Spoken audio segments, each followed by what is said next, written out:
In this video, we introduce some divisibility tests. Many of us are already familiar with the divisibility tests of 2, 4, and 5.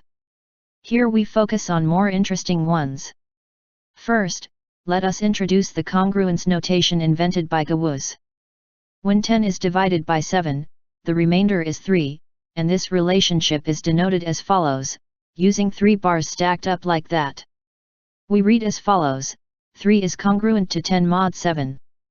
This congruent symbol behaves as if the equal symbol, so the relationship still stands as we apply some arithmetic actions, as shown here. Now let us introduce the divisibility test for 3. The following is the key observation. Since 10 is congruent to 1 mod 3, we may replace the copies of 10s with 1s. So regardless of the number of copies of 10s, the product is congruent to 1 mod 3. This will make it simple to compute the remainders of numbers with many digits. Here is an example.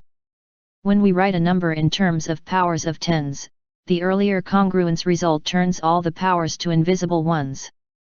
For this example, it proves that the remainder is 0. You might have noticed it already that the divisibility test for 9 has exactly the same power reduction formula. So when 123 is divided by 9, the remainder is 6. In particular, 123 is not divisible by 9. Let us summarize the idea here. The idea is to turn the powers of 10s to the invisible ones.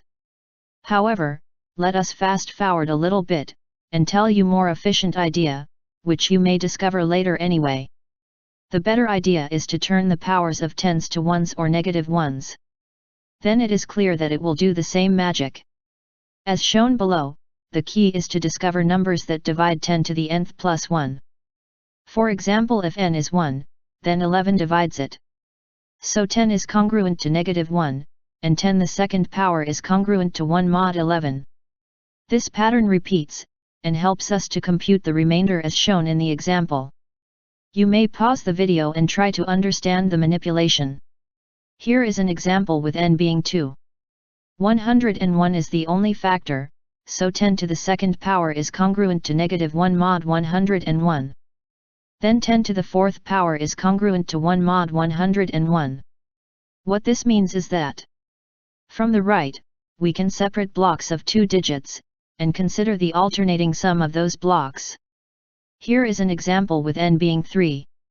We pick up 2 new factors, and hence, 2 more divisibility tests, for 7 and 13. We will just consider 7 here. N being 3 means, every block of 3 digits is separated, and their alternating sum is congruent to the original number mod 7. Now you know why 123,123 is divisible by 7. Unfortunately, n being 8 is the next earliest exponent, with which we encounter an appearance of a smaller factor 17. Well, a block of 8 digits is fairly big to hand compute mod 17, and this idea no longer yields interesting divisibility tests for small prime factors.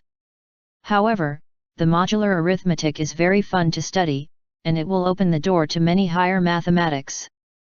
Thank you for listening.